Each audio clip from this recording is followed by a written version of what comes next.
ADR.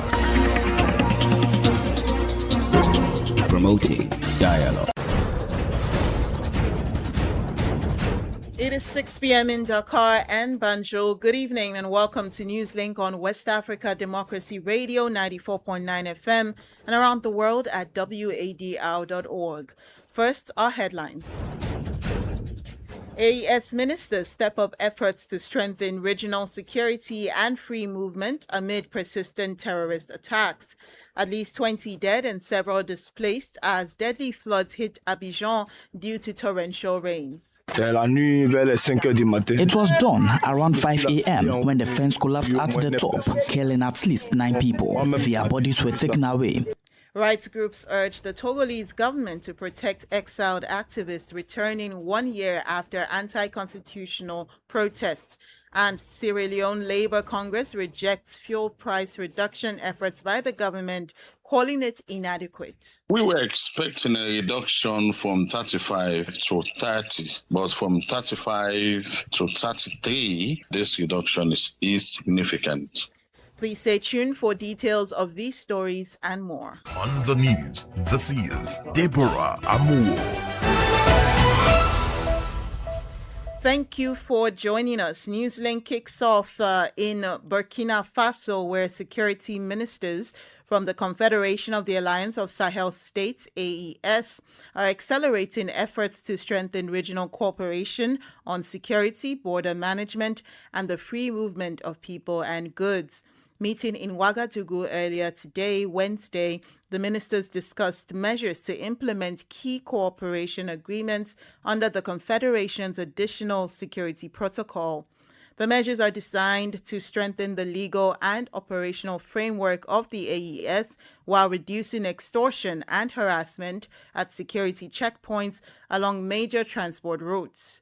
Sankule Janko tells us more. Burkina Faso's Minister of Security, Mahamadou Sana, said the meeting focused on progress regarding the introduction of the AES passport and biometric national identity cards, as well as efforts to harmonize roadside inspections procedures across Burkina Faso, Mali, and Niger. Representing Mali, Omar Sogoba reaffirmed his country's commitment to closer operation through the sharing of resources, better coordination, and unified security strategies to address common threats. Meanwhile, Niger's Minister of the Interior and Public Security, Major General Mohamed Toumba, welcomed the recommendations made by technical experts and called for the swift adoption of the proposed agreements. He described them as essential for improving security and facilitating movement within the Confederation.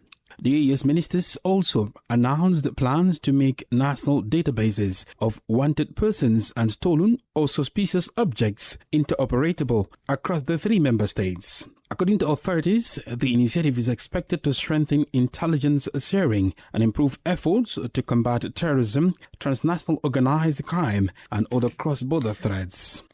Sankule Janko filed that report, and we turn to neighboring Mali, where concerns are growing over the disappearance of political figures and government critics. Among them is prominent lawyer and politician Muntaga Tall, who was reportedly abducted by armed men wearing masks 2 months ago. Several other political figures and critics are also missing under similar circumstances, with their whereabouts still unknown. The transitional authorities have not publicly commented on the reported disappearances, raising concern among families, lawyers, and human rights advocates. Augustine Colley reports. According to family members and legal representatives, Mutanga Tal has since been held by state security at an undisclosed location without any legal process.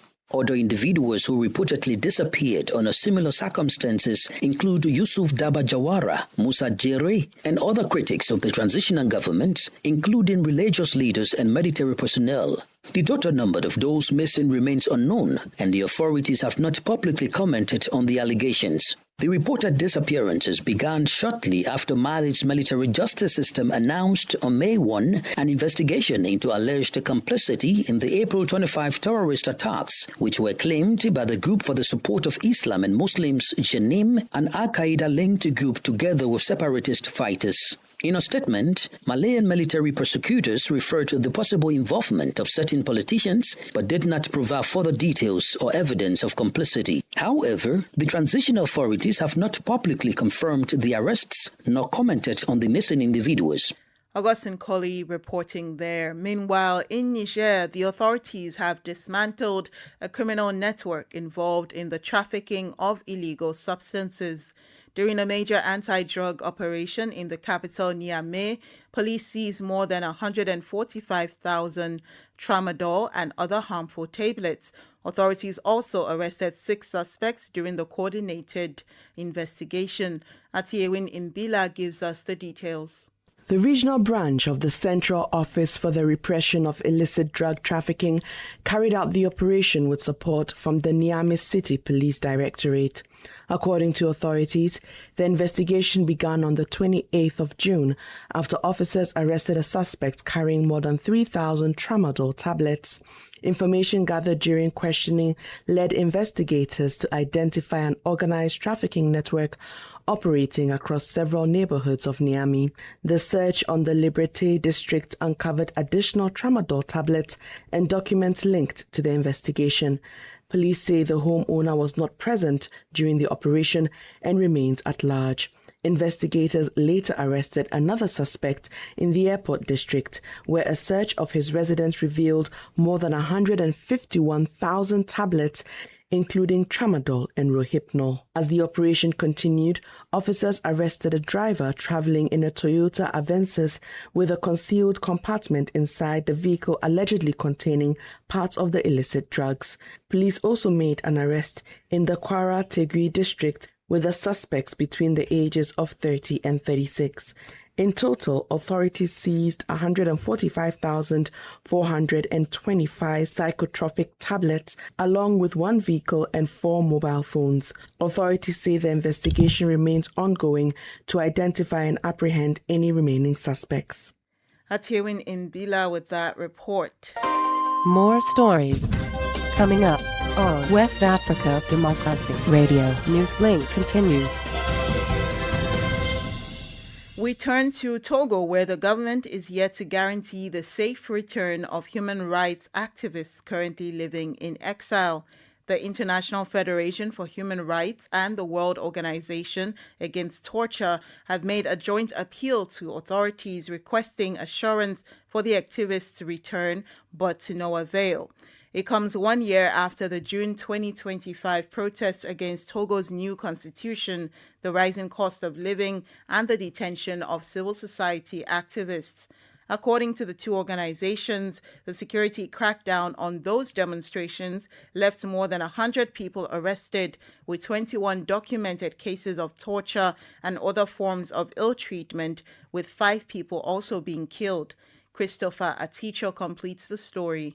In an open letter addressed to Togolese authorities, the two organizations claimed that since June 2025 protests, no investigation has been concluded and a climate of fear continues to prevail. They maintain that this situation has forced a new wave of human rights defenders to flee the country. Many activists remain reluctant to speak publicly, even while in exile, while some report facing online threats and what they describe as transnational repression, making the prospect of returning to Togo particularly dangerous under current conditions. Among those who left the country is Rodrigue Ahego, coordinator of pro-democracy movement Tonus La Page Togo. He reportedly went into exile in late July 2025 after receiving threats of arrest if he returned home. Ahego had previously been detained a year earlier while welcoming the release of several detained human rights defenders towards the end of last year.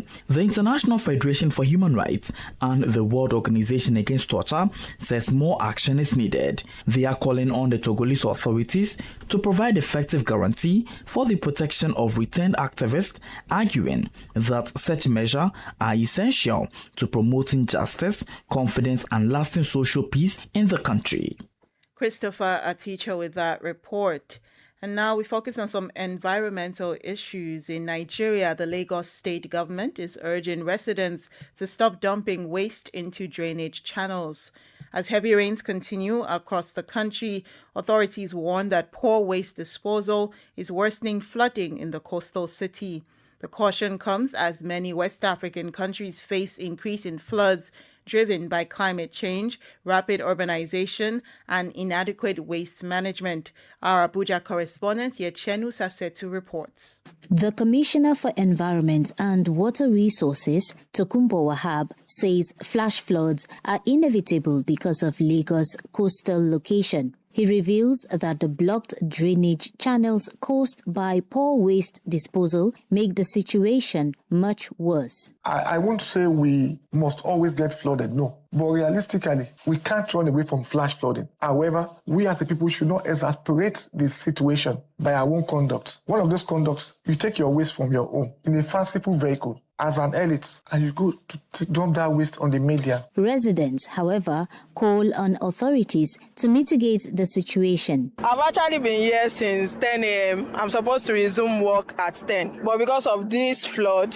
I've been here. I have some notes to write. I cannot go to school now. My homework, I don't know how to do it. Because all my book is in school. All this area is that anytime we fall, we always scatter things for us. We are just begging government to just help us do one or two things to hit. They paralyze every system. Every activity is paralyzed here. We are appealing to our leader. Please help us. Lagos is one of several major West African cities experiencing the growing impacts of climate-related flooding, with experts warning that poor urban planning and environmental practices continue to increase the risks. If people go and build, for instance, without fiscal planning approval, without town planning approvals, without environment impact assessment, without drainage clearance, and the government says, no, you can't, we have to remove this. The same people will start abusing government that, you're wicked, but it's overriding public interest. The state government says it will continue investing in flood-controlled infrastructure, but insists lasting solutions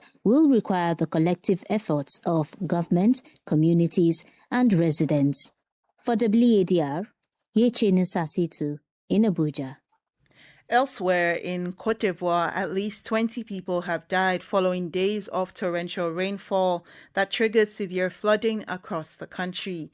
The heavy rains inundated the economic capital, Abidjan, damaging homes, displacing residents, and disrupting daily life. Landslides have also occurred in parts of the city, worsening the situation in affected communities. Residents are calling for urgent assistance as emergency teams continue to respond to the disaster. Abdullahi Hassan gives the details in this report. In the Banko North Nematulai neighborhood of the Atekube district, every family has a loved one missing after a landslide that killed 14 people. The trauma is still visible on the faces of the residents. I was lying right here when he woke me up. Samiti, Hadassa's mom, and everyone's here. I feel so sad for him. It was dawn around 5 a.m. when the fence collapsed at the top, killing at least 9 people. Their bodies were taken away. We are affected because they took off our entire roof. We just have to leave. I've lost at least 9 tenants whose homes I've had to dig up. Really, it's hard. In total, the torrential rains have claimed the lives of around 20 people in Banko North Nemotilai. With the weather forecast predicting heavy rains during the rainy season, the residents of this neighborhood fear further tragedies. Karim Tangara, the neighborhood president, is intensifying his efforts to raise awareness among residents about the dangers of living in high-risk areas.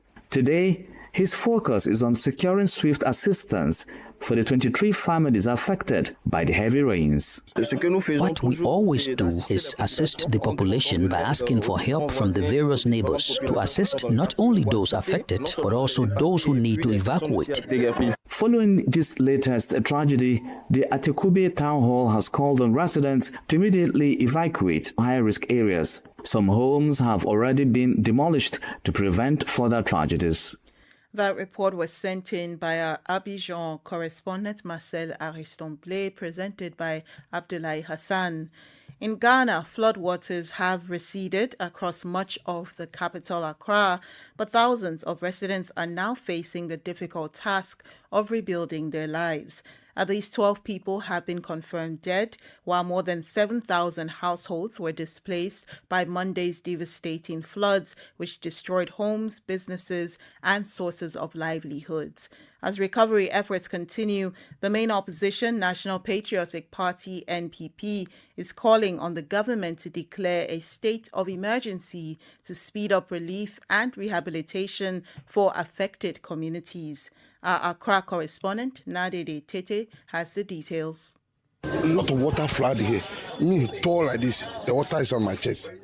The streets of Accra are slowly drying. But across many parts of Accra, the signs of destruction are impossible to miss. Flood-damaged furniture lines the roadsides. Traders are salvaging what little remains of their stock, while families shovel mud from their homes, uncertain about how they will rebuild after losing years of savings in just a few hours. He should come to our aid and help us, especially what is our problem right now is food. Because all my kitchen items, my foodstuffs is gone.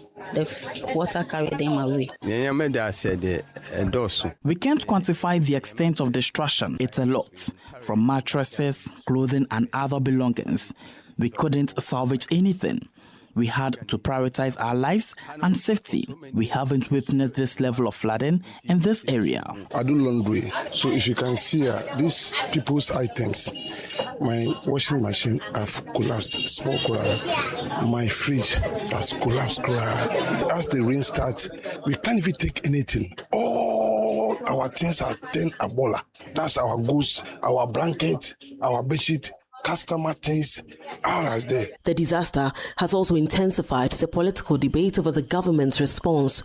The opposition New Patriotic Party flag bearer Dr. Mahmoud Baumia says the scale of destruction warrants the declaration of a national state of emergency to speed up relief and recovery efforts and mobilize additional resources for affected communities.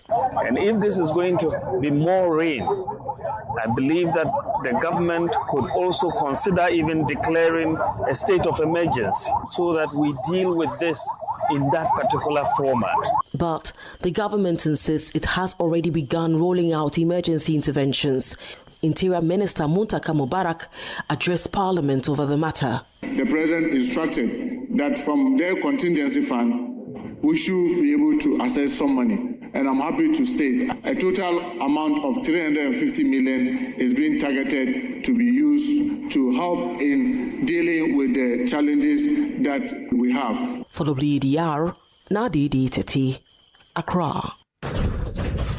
You are listening to Newslink on West Africa Democracy Radio 94.9 FM and around the world at wadr.org. Here is a reminder of our headlines. AES ministers step up efforts to strengthen regional security and free movement amid persistent terrorist attacks. At least 20 dead and several displaced as deadly floods hit Abidjan due to torrential rains. And rights groups urge the Togolese government to facilitate the return of exiled activists 1 year after anti-constitution protests. Sierra Leone Labour Congress rejects fuel price reduction efforts by the government, calling it inadequate.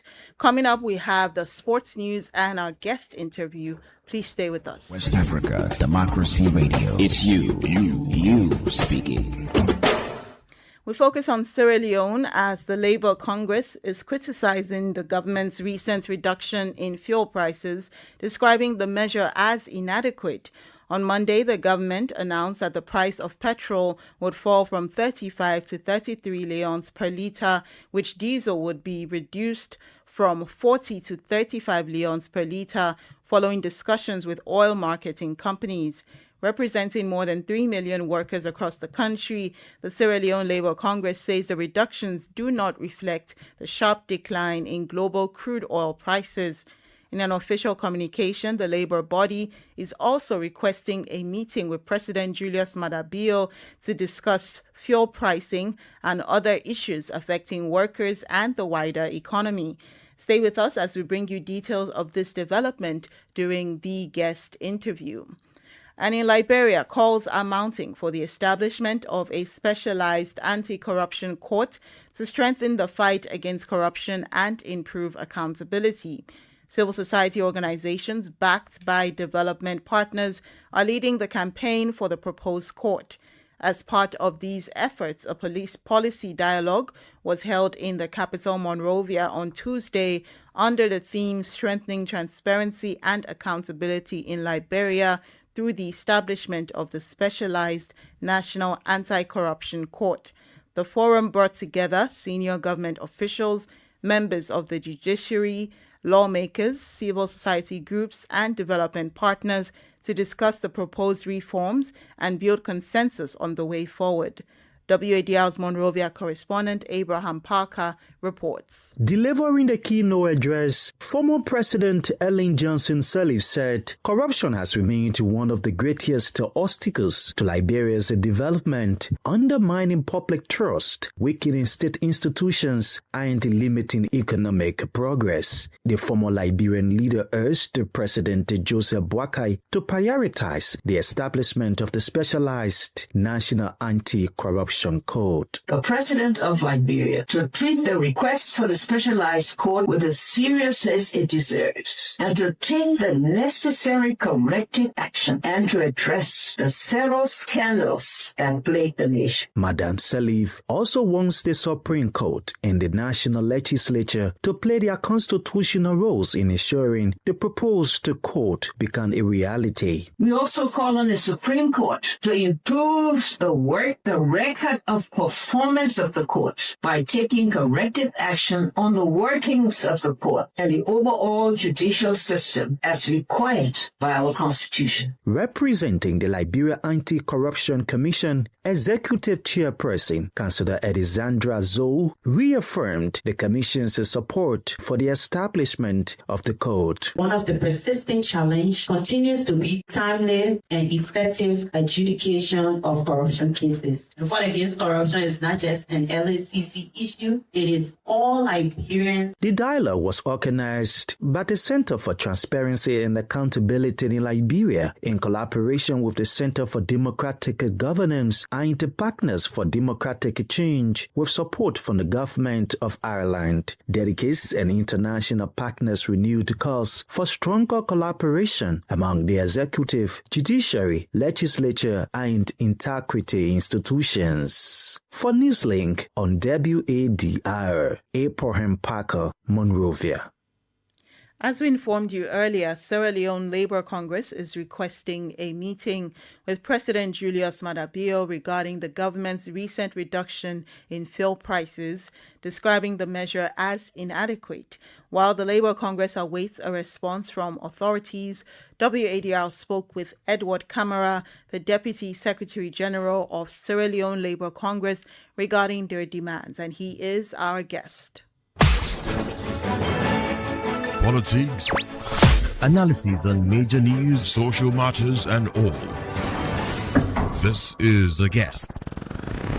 Thank you. For us, we're disappointed because we were expecting a reduction from 35 to 30, but from 35 to 33, the general populace are not that happy. We've held several engagements on radio and TV and even on online, and we're getting the reaction from the general public that this reduction is significant. So we are saying reduce the fuel so that the cost of transportation will also reduce. Reduce the cost of fuel so that those employers that do rely on fuel for their generators, they'll be able to do business. The government justifies the price increase initially by citing rising costs in the global oil market, and because the country imports all its refined petroleum products. These are some of the reasons. They set it at 35 leon per liter at the time, and now it has reduced to 33. Is it not something commendable so far that the government has done? It is true that all our petroleum products are imported, but let it be commensurate with our sub-regions, because most times governments will make reference to Guinea, to Liberia, Ghana, or to the Gambia whenever there is need for them to increase fuel. They have reduced their own prices. Why can't you do as well? Because the same challenge. Okay. Ghana is not producing fuel, Liberia is not producing fuel, and they're all buying from the same point. So it's a matter for government to make this a priority for the health and of businesses and for better salaries for workers. In your letter to President Julius Maada Bio, you are seeking redress to these issues, and you are also planning to have a meeting with the president. Specifically, what response are you expecting from the president and the relevant regulatory authorities? This is the first time, in fact, for us to send a letter to the ministry responsible, because normally our unions do liaise with ministers and other government heads. But when we collect all the issues coming from the union, they will engage the president. We catalog all the issues. So it's just that when the Minister of Trade or the PIA refuse to acknowledge our letter or neither to call on us for discussions, and then we thought that they are not taking the issue serious. We are not happy for us to solve problem in the office of the president. That is the reason why he appointed ministers and other people to be looking at all those issues. But we are optimistic that the level of advocacy, the manner at which people have been calling for further reduction, the president will respond to us, and we are looking forward to that. Because if we are called upon, we discuss the issue, we'll also prefer some of the measures which we believe will be a win-win for all of us. What if the government does not implement the additional fuel price reduction that the Labour Congress is requesting? What steps is the Congress prepared to take? Well, what gave us comfort today was when the information minister assured us that they are on review and that within the 2 weeks they will try their level best to review it and to reach to a particular price that will be pleasing. So we are not pessimistic. I am sure, based on what he said, it's not only to us, Labour Congress, but it was on a public discussion where he spoke on that. So we are hopeful that within the next few days, we'll meet with him or maybe the minister or the PRA to further get to a point where the people will appreciate. Edward Kamara is the Deputy Secretary General of Sierra Leone's Labour Congress. And it's time for sports. DR Congo have been knocked out of the FIFA World Cup by the English in a tense match that ended 2-1. DR Congo's left winger Brian Kibambe Sipenga netted a goal in the 7th minute of the match. However, the English side maintained pressure until striker Harry Kane struck twice in the 75th and 86th minutes, marking the end of DRC's journey in the 2026 FIFA World Cup. England is set to face Mexico, who defeated Ecuador last night.